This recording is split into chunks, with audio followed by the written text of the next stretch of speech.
tunaona namna ambavyo waheshimiwa marais wetu wote wawili, Dr. Hussein Mwinyi, mama yetu Dr. Samia Suluhu Hassan, namna ambavyo wanapambana kuona Tanzania yetu tunaendelea kupiga hatua kiuchumi.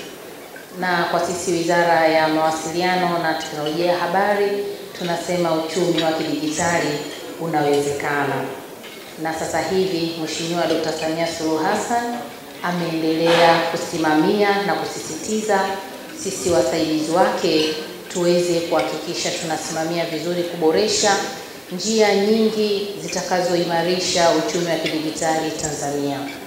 Uchumi wa kidijitali utaendelea kuimarika pamoja na sekta binafsi kama ambavyo ninyi mmekuwa mkishirikiana na mabenki mbalimbali, na nimefurahi kuona kwamba mmekuwa wenye moyo wa shukrani.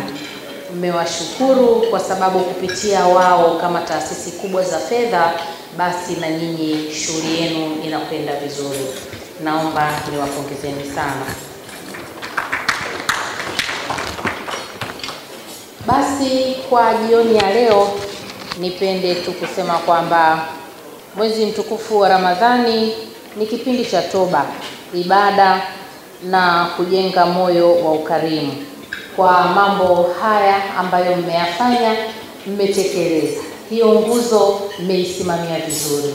Nawapongezeni sana, na kwa maneno yako mtendaji mkuu umeendelea kumsihi Mwenyezi Mungu akafanye funga zetu ziweze kutuletea tija mwisho wa siku, na sisi tukaione pepo, kwa sababu maisha ya mwanadamu hayako mkamilifu. Wanadamu tunahitaji kuomba toba mara nyingi, na Mwenyezi Mungu amekuwa akitusamehe, ndio maana tunaona mambo yetu yanakwenda vizuri.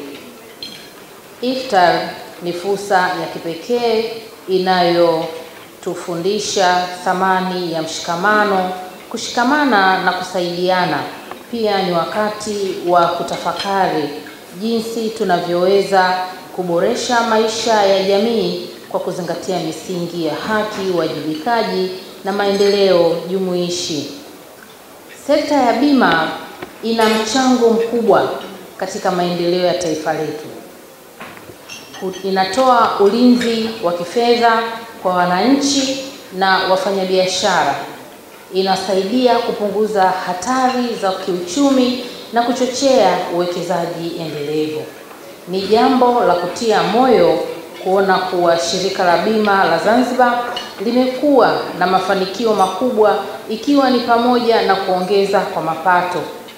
Mafanikio haya hayawezi kupatikana bila mchango mkubwa wa sekta ya benki, ambayo imekuwa mshiriki wa karibu kabisa katika kuwezesha malipo ya bima, utoaji wa mikopo ya bima na kukuza mifumo ya kidijitali kwa huduma za kifedha. Kwa hiyo niendelee tena kuwapongezeni kwa ushirikiano ambao mmekuwa nao baina yenu nyinyi Zanzibar Insurance Corporation pamoja na mabenki yote ambayo yako ndani ya Tanzania bara na Tanzania Zanzibar. Ndugu wageni waalikwa, leo tumejumuika kwa ajili ya iftar tukishuhudia mshikamano wa sekta ya kifedha na bima na jinsi ushirikiano huu unavyoleta manufaa kwa taifa letu. Tunaamini kuwa kwa kuendeleza mshikamano huu tunaweza kuimarisha zaidi huduma ya kifedha na bima kwa wananchi wote wa Zanzibar na Tanzania kwa ujumla.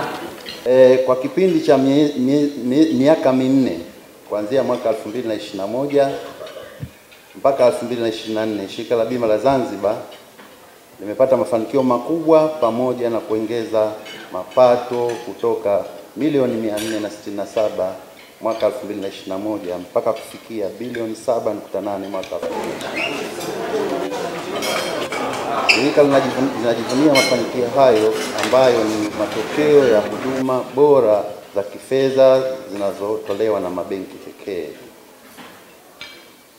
Tunapenda kuipongeza serikali zote mbili za awamu ya 6 na awamu ya 8 kwa kutengeneza mazingira mazuri ambayo yamewezesha serikali au yamewezesha mafanikio haya kupatikana, ambayo serikali hizi zinaongozwa na Dr. Samia, Rais wa Jamhuri ya Muungano wa Tanzania, pamoja na Dr. Hussein Ali Mwinyi ambaye ni Rais wa Zanzibar na mwenyekiti Baraza la Mapinduzi. Kwa niaba ya Shirika la Bima la Zanzibar, tunawashukuru kwa ushirikiano na jitihada zenu za kuhakikisha sekta ya bima inazidi kuwa kwa mafanikio ya wote. Shirika litaendelea kushirikiana na benki kwa lengo la kuboresha sekta ya bima na fedha kwa ujumla, huku tukiimarisha ustawi wa nchi kwa taifa, wa kiuchumi kwa taifa. Kwa wateja wetu, tunaahidi kuendelea kuboresha kutoa huduma zetu za bima zilizo bora zaidi, nafuu na zinazokidhi mahitaji yao. Siku ya leo tumekutana